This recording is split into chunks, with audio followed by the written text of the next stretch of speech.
ازيكم عاملين ايه؟ يا رب تكونوا بخير. الطفل دوت فصيلة دمه نادرة جدا، ام كي، مفيش منه الا 20 حالة بس. على الرغم من انها مش قوة خارقة، بس فصيلة الدم دي اتعمل بسببها جريمة خطف.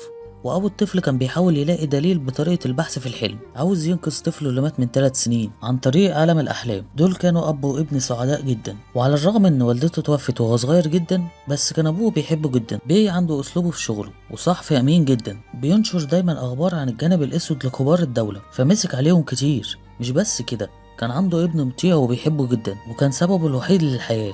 بس ابنه في يوم عيد ميلاده سابه برضه. كانوا بيلعبوا مبسوطين، بس بعد ما لعبة الحصان لفت مرتين فجأة ما لقاش ابنه قدامه. في نفس الوقت بيه كان اتضرب ببنج، وقبل ما يغمى عليه كان شاف ابنه بيتخطف. بيه حقق في كل الناس اللي كان بينشر لهم اخبار علشان ينقذ ابنه، فقعد يدور لانهم كتير جدا، واخيرا خلص تحقيقه. بس هو ممكن يعمل اللي يقدر عليه، وهو ما عندوش ادله كافيه برضه، وبقى مألوف في قسم الشرطه. ولحسن الحظ الناس هنا عارفه ظروفه، فما عملوش مشاكل كتير له، وبسبب كده بقى صديق عزيز للمأمور، لان بنت المأمور عندها مرض من ساعه لما اتولدت، فكان عارف مزاج بيه عامل ازاي، وكان دايما بيساعد بيه في البحث عن ابنه. ولما بيه جاب اخره بص على النت ولقى واحد اجنبي استخدم طريقه الدخول للحلم علشان يحل قضيه محيره، والاغرب ان في من التقنيه دي في دولتهم، والمسؤوله عنه صاحبته كمان. فراح لها بسرعه علشان يلاقي دليل من الحلم وينقذ ابنه. شياو رفضت في الاول لان التجربه ديت لسه مش مستقره، وبتخلي شرايين العقل تفرقع، ممكن تحس بهستيريا. بس بيه كان عايز ينقذ ابنه وما كانش مهتم. لما لقيته مخلص قوي كده وانه مصر قوي، قررت تساعده، فعرفته على طريقه عملها. لازم تعمل له حاجه علشان يعرف يفرق ما بين الواقع والحلم، وقالت له ان الوقت في الحلم مش بيمر، انما مش هتصحى من الحلم الا بالزرار ده. علشان نتجنب عواقب انك تقعد كتير، الريموت متزود بتوقيت معين هيصحيك بعد 10 دقايق. ولما حقنوه بدواء خاص، بيه افتكر اللي حصل علشان ينزل الذكريات ويخش فيها، وهي بتدربه يعملها ازاي. بيه نجح انه يخش في يوم الحادثه من 3 سنين، والوقت في العقل اسرع من الواقع ب 30 ضعف، فممكن تنسى حاجه او ما تشوفش بوضوح. جري الاول يحضن ويبوس ابنه اللي ما شافوش من 3 سنين، وعلشان ما يضيعش الوقت بدا يراقب الناس. كان في ولد وسيم في الحلم واقف مع الناس. بيه راح يبص عليه، والولد هو كمان جري، وكل ما كان بيلحقه كان بيجري لحد لما وصلوا هنا. واول ما الولد قفل عينه كل حاجه اتبخرت واختفى، وبيه صحي. طلع ان التغيير في الحلم مش كبير ومش بيأثر في الواقع، بس لو غيرت مقتطف الحلم بيتدمر وتبدأ تتخيل اللي انت غيرته. بمعنى تاني، لو غيرت في الحلم كتير تفوق. لو عايز دليل يبقى ما تدمرش الحلم وابدأ تحقيقه وكأنك في فيديو بالظبط. ومفيش حل انك ممكن تغير محتوى الفيديو، بس ممكن تكبر الفيديو وتشوف احسن، بس كده. والولد شوي ده بيظهر في الحلم دايما، كل الناس اللي بتخش التجربة دي بتشوفه. السبب ايه بقى؟ مفيش حد عارف، بس طالما مش هتلحقه يبقى مش هيحصل حاجة. بيه رجع للعالم ده تاني علشان يشوف المشتبه بيه، وهي حقنة البنج، بس شاف الوشم المرة دي بوضوح. راح للشرطة بسرعة، بس مين هيصدق دليل زي ده؟ والمأمور كمان جرب عالم الأحلام، بس بيه ما خدش باله من الوشم الاول لانه كان متبنج، ففي جريمه كمان معاه. فكلام المأمور خلى بيه يخش العالم ده تاني، ولقى نفسه بعد ما اغمى عليه كان ماسك واحد مش ده بياع بلالين. رجع للواقع وطلع وعملوا رسمه لشكل الراجل، بس لما جم يشوفوا بياناته ملوش حاجه برضه. بيه راح لصاحبه عشان يلاقيه، لانهم لقوا دليل بالعافيه وفي ثانيه ما يبقاش ليه لازمه. بيه فضل يفكر كل يوم، يفتح النور يقفل النور يفتح النور. اخيرا لقى حل. الولد اللي عنده وشم اشترى حليب قبل كده، وراح لصاحب محل الحليب عايز يشوف شكله الحقيقي في الحلم، بس لقيت الراجل كان حذر جدا فما شافش حاجه. بس الخبر الحلو انه اشترى ببطاقه البنك، وبسرعه عرفوا مين المجرم. والمشكله الجديده جت ان المشتبه عمل حادثه من سنتين ودماغه ميت، والدليل اللي لقاه بالعافيه بالمنظر ده. تقفل من هنا تتفتح من هنا. الراجل ساعده ولقى معلومات الراجل بتاع البلالين.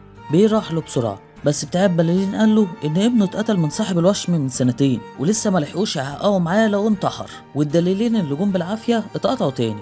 المأمور حس ان في حد ورا القضيه دي، وقال لبيه ما يتعصبش، على الرغم انه كان حاسس ان ابنه ما ماتش، بس كان مجروح وزعلان. ورايح لشاو قابل الراجل الغني، طلع صاحب مشروع اختراع دخول عالم الاحلام، لان ابنه مات من 3 سنين في حادثه عربيه، فكل ما بيوحشه بيروح لعالم الاحلام. بيفكر شويه وقال ان غلط فيه زمان برضه، لان ابن الراجل الغني كان هربان فتعرض لهجوم وحصلت له حادثه من 3 سنين، لان فصيله دمه ام كي نادره وملحقش يتبرع بالدم ومات. وابن بيه نفس الفصيله، والادله هنا باينه. الراجل الغني حبس ابنه علشان الدم، فبدأ يحقق وراه الغني. بس في مره وهو بيلحقه قابل شوي من الحلم صدفه، طلع بيت للمعاقين، حط كل مجهوداته في عالم الحلم لان خسر رجله، وعلشان يرجع للحياه تاني اخترع جهاز للاحلام فعلا، وهكر كمبيوتر المعمل كمان. بيه شاف امل تاني من اختراعه ده، عاوز يخش الحلم لصاحب الوشم عن طريق جهاز انتهاك الاحلام ويلاقي ابنه، بس دخول الحلم مش زي خروجه. يعني لو الولد مات وانت بتنتهك حلمه يبقى بيه كمان هيموت، وبيه هيموت جوه الحلم وبره الحلم كمان. فالطريق كلها مخاطر، بس طالما في امل يبقى بيه هيجرب. ودخل حلم الولد وشاف حادثة الراجل، وشاف عربية مشكوك فيها، ورجع ليوم خطف ابنه. بيه لقى قائمة الناس بفصيلة دم ام كي، وهو جاي يمشي من الحلم اتمسك واتضرب، بس لحسن الحظ شويه جه وانقذه. وراح للراجل تاني بعد ما صحي من الحلم علشان عايز يعرف معلومات العربيه دي، واخد سياره الراجل الغني من غير تفكير، ومشي للغني وهو بيترجاه. والراجل الغني قال له الحقيقه ان الحادثه والخطف كان ما بينهم شهرين، فما كانش له دافع للجريمه دي. وقبل ما يمشي قال لي بيه ان المسؤول ليه علاقه بالقائمه، مش لازم علشان الدم، ممكن يكون علشان يصنع اسلحه. وجمله زي دي صاحب بيه على طول بص للقائمه وراح لبنت تعبانه بالقلب في المستشفى، واكتشف ان البنت دي تبقى بنت المحقق.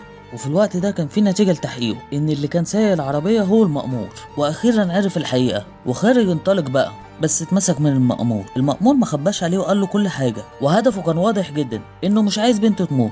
بس مين يتخيل ان الولد صاحب الوشم ضميره صحي في اخر لحظه. واخيرا المأمور لقاه قبل سنتين وهو بيلحقه عمل حادثه. والمأمور ما كانش لها امل برضه، بس عرف ان في انتهاك حلم دلوقتي، فقرر يقتل بيه ويروح يلاقي ابنه وينقذ بنته. وبيه اغمى عليه من الكهرباء ورموه بالعربيه، ولحسن الحظ في ناس جم انقذوه ورجعوه المعمل للشياو. اول لما شافت اسلوب شياو قالت تحاول تخش حلم صاحب الوشم، والمأمور لقى شياو كمان واجبره يدخل الحلم. بس صاحب الوشم حصلت له مشكله وممكن يموت في اي وقت. ولسه لاقي الراجل المأمور جه، وبعد خناقه طويله المأمور اتقتل من صاحب الوشم. ولسه معلهوش على مكان ابنه، جه مأمور تاني وبدأوا يهربوا هنا لان حياه الولد على وشك الانتهاء. فبدأ عالم احلامه يتدمر. بيه قال له على موضوع انتهاك الاحلام، والمحقق اللي مات في الاول كان من حلم الولد اصلا. والولد قال لبيه على كل حاجه. شاف الولد المسكين في اخر لحظه ما سلموش للمأمور، انما بعته لدار ايتام، ولسه جاي يرجع للواقع داس على زرار الرجوع وملقاش اي رد فعل. في الوقت ده المأمور جه وسرق الدليل عشان يصحى بقى، بس ما كانش فيه رد فعل برضه. فبداوا يتخانقوا والجهاز وقع، وبيه بيحاول يهرب واخد جهاز التحكم، ونسي انه لما يدوس لازم يقول حاجه معينه في قلبه، يركز ويقول عايز يرجع للواقع. وفي اخر الفيلم بيلاقي ابنه. وفي النهايه ما تنسوش اللايك والاشتراك في القناه وشير كتير. مع السلامه.